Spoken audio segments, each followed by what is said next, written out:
नमो नमः भवतां सर्वेषां स्वागतम्। अद्य वयं वार्तां करिष्यामः वसन्ततिलका छन्दसः। आज हम बात करते हैं वसन्ततिलका छंद की। देखिए, वसन्ततिलका छंद जो है वह 14 वर्णात्मक छंद है। पहली बात ध्यान रखनी है कि इसके प्रत्येक चरण में 14 अर्थात 14 वर्ण होते हैं और इस 14 वर्णों को किस प्रकार से रखा जाता है यही इसके लक्षण में हमको जानकारी मिलेगी। तो 14 वर्ण प्रत्येक चरण में अर्थात चारों चरणों में कुल मिलाकर के 55 अर्थात 56 वर्ण होंगे और इन 56 वर्णों को किस प्रकार से रखा जाता है उसके लिए वसन्ततिलका छंद का लक्षण हम समझते हैं। तो वसन्ततिलका छंद का जो लक्षण है वह है उक्ता वसंत तिलका तब जा जगौगः। उक्ता वसंत तिलका तब जा जगौगः। तो वसंत तिलका छंद उसे कहा जाता है जिसके प्रत्येक चरण में त भ ज फिर ज 2 गुरु होते हैं। तगण, भगण, जगण, फिर एक बार जगण, 2 गुरु अंत में होते हैं। उसे कहते हैं वसंत तिलका छंद। ये त भ ज ये क्या होते हैं? तो तगण, तगण में क्या होगा? य र त जानते हैं हम लोग, अर्थात अंतिम लघु।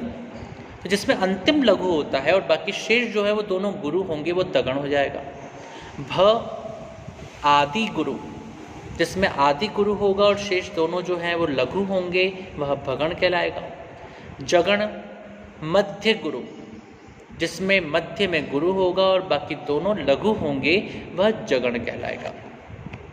तो इस प्रकार से हम देखते हैं कि एक तगण, एक भगण, 2 जगण और 2 गुरु जिसमें होते हैं उसे ही वसंत तिलका छंद कहते हैं।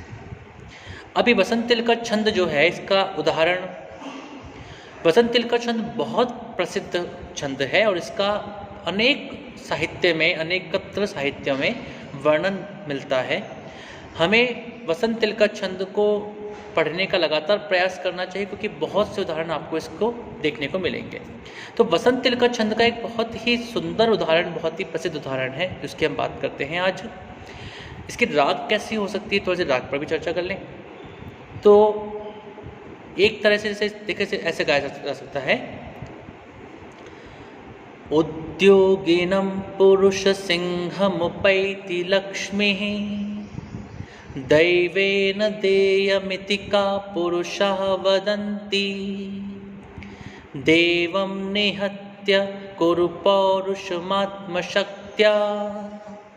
यत्ने कृते यदि न सिद्ध्यति कोत्र दोषः। ऐसे इसकी राग और हो सकती है। निन्दन्तु नेति निपुणः यदि वास्तुवन्तु लक्ष्मीः समाविशतु गच्छतु वा यथेच्छम् अद्यैव वा मरणमस्तु युगान्तरे वा न्यायात् पथः प्रविचलन्ति पदं न धीराः। आप भी इस तरह से और भी कई रागों को बना सकते हैं, आप इनका निर्माण कर सकते हैं। और जो यहाँ पर वसंत तिलका छंद है, तो वसंत तिलका छंद का जो ये उदाहरण हमने देखा है, उद्योगिनम पुरुष सिंहमुपेति लक्ष्मीः, इसमें उ जो है वो गुरु होगा, त्यो गुरु होगा, गि लघु होगा, नम गुरु होगा क्योंकि इस पर अनुस्वार का प्रयोग किया गया है, पु ह्रस्वकार है इसलिए लघु होगा, रु वह भी ह्रस्वकार है इसलिए लघु होगा, श अकार ही है ह्रस्व ही होगा, सिंह ऊपर अनुस्वार होने के कारण से गुरु होगा, ह लघु, मु लघु, पै प पर ऐ की मात्रा है इसलिए यहाँ पर यह गुरु होगा, ति लघु होगा, लक्ष्मी ल में अकार है लेकिन आगे आधा क्ष आ रहा है, इसके संयुक्त व्यंजन से पूर्व होने के कारण से ल गुरु होगा और मी ही गुरु होगा।